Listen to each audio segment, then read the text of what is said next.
Hey guys, welcome back to another episode of Nusantara. And it's been a while, I know, I'm so sorry guys. Okay, he was glaring at me, and I could only stare at his eyes as though my life was depending on it. The silence was so immensely, terribly heavy. I was 1 second away from running when he suddenly spoke to me. Are you a Komodo? What? His glare softened with his curiosity. You smell different. You don't have any wings, you're not one of them, but you're wearing their disgusting clothes. His eyes narrowed. What to say? I should have known. I must be delusioned to think you're one of us. Your skin is too light. I'm running out of time. Let's make something up. Fine. I'm a spy. I smacked myself inwardly. A spy. I'm Tamara, a Komodo from a tribe in the north. I was sent to find avian's weakness under cover of the wingless. I almost felt proud of myself and almost could hear a Mission Impossible soundtrack in my head. I must be going crazy or just plain desperate. I think it's the second one. Marvelous, another lie gave birth to a bigger lie. What the hell are you gonna do about it later when he finds out? I've never heard about tribes in the north. There are only mountains there. No choice but to keep going. Of course. That's why your skin is much lighter than yours. Who is your leader? Not gonna fall for that easily, huh? Fine for me. Chief Gusty Kurin, or Kuni. Sorry, Dad, let me borrow your name for a while. I've never heard of him. I narrowed my eyes. Watch your tone. Your lack of knowledge means that our leader has seceded. We prefer solitary and secrecy after all. He relaxed slightly, seemingly satisfied to some extent with my hastily added answer. Then he grimaced like he finally remembered about his wound. He sat back, favoring his right leg. He finally let go of the issue at hand. Internally, I let out a cry of triumph. I'm Rexa from Nusantara tribe. I'm in your debt. He spat the last sentence as if it burnt his mouth. Sheesh. The man certainly didn't hide his distaste for me. I brought some bandages and ointment for you. I approached him cautiously. He arched an eyebrow but didn't say anything. He also released his whip, which was a huge relief on my side. When I had finally gotten close enough to touch him, he growled. I scampered back a few steps. Would you stop that? Why? Do the tribes of the north greet differently?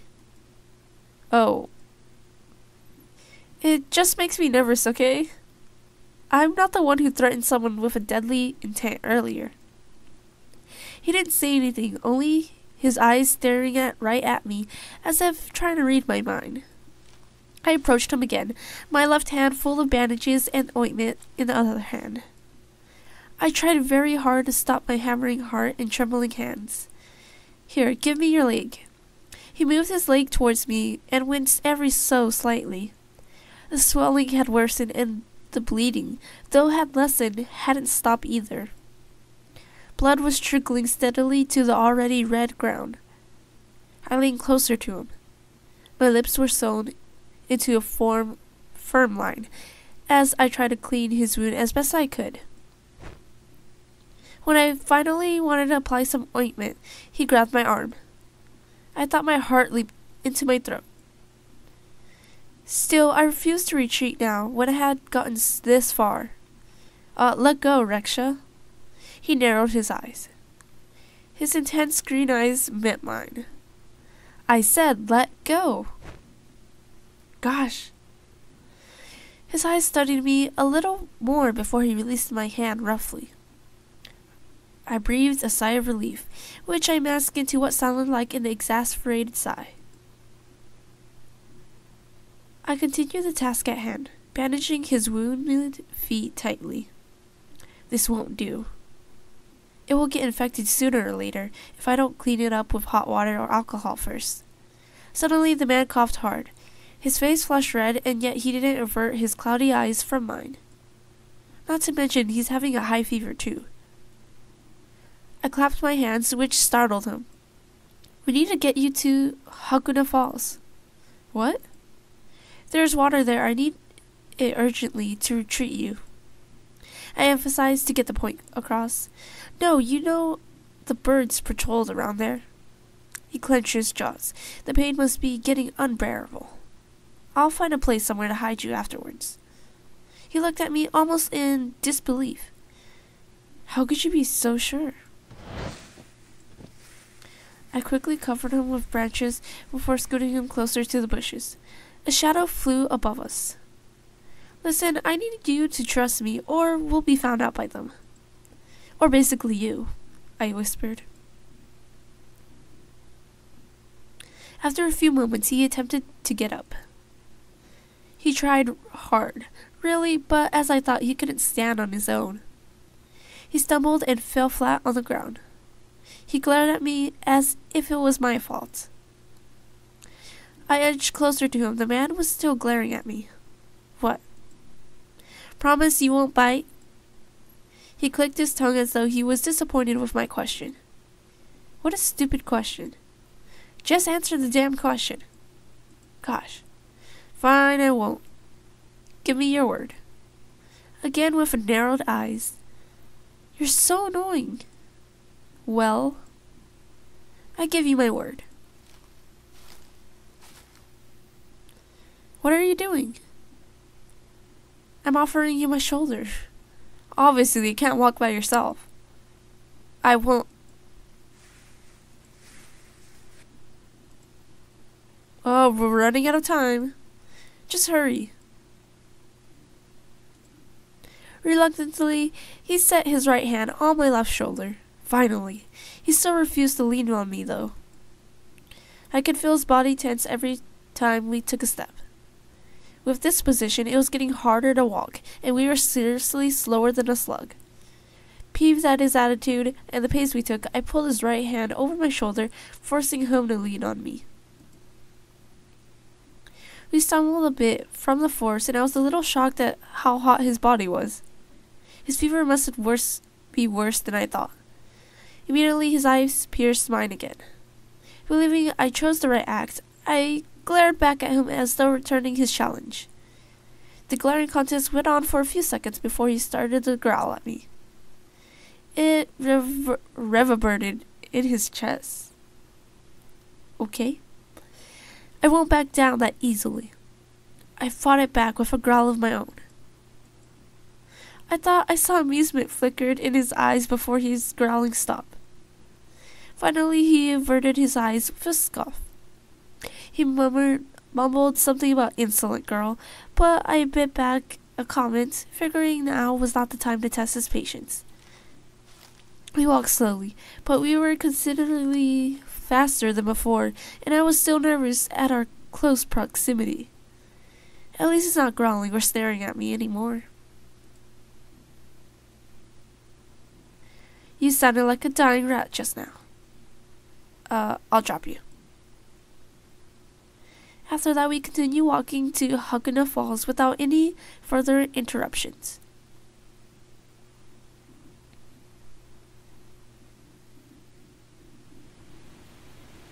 Finally, without hesitation, I set the man on the ground and quickly went to the lake, washing my bloody hands and dabbed some water in a piece of cloth before returning to his side.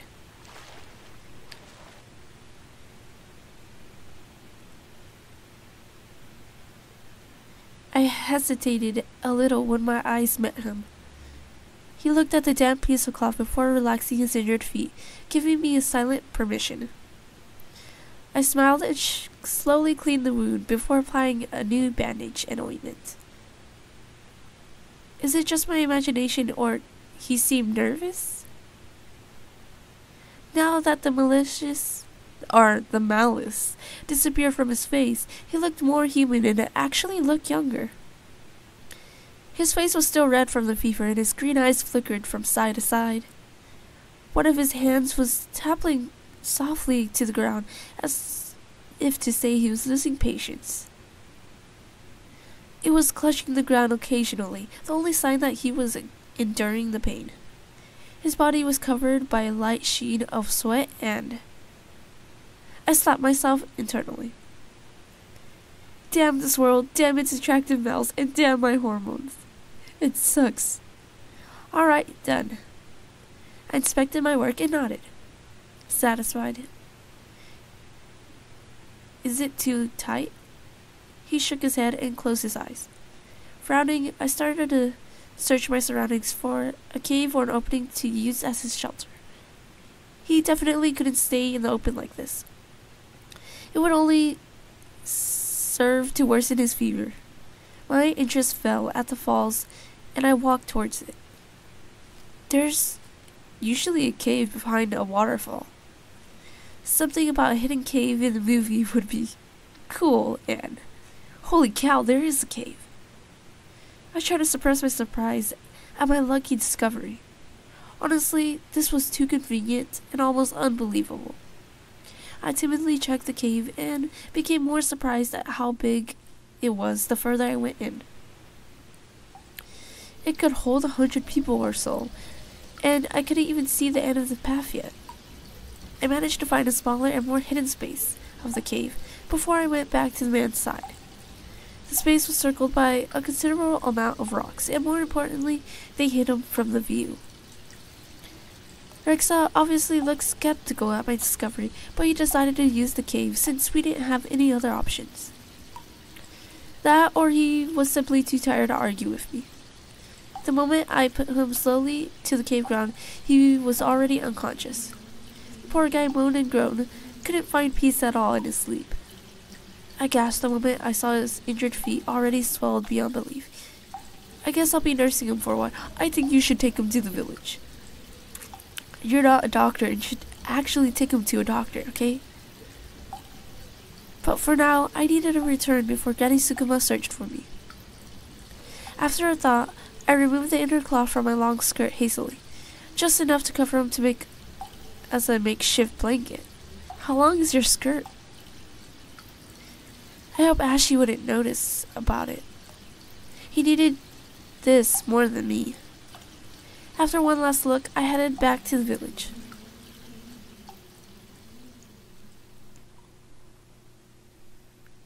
And she said only a little bit of her skirt, so is it like a really thin piece? Like, how would that help him at all? As a blanket. Alright, what do you want to do now? Honestly, I don't know. So, let's go get some herbs. Or let's meet Mitra.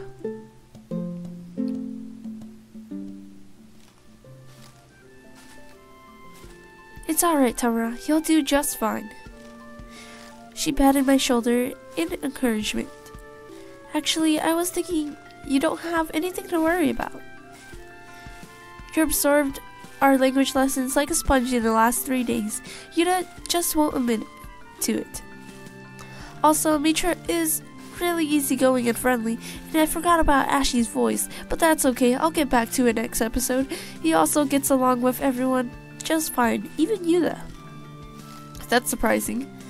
Everyone likes him. I think it's okay, but including Yuda? That's just amazing.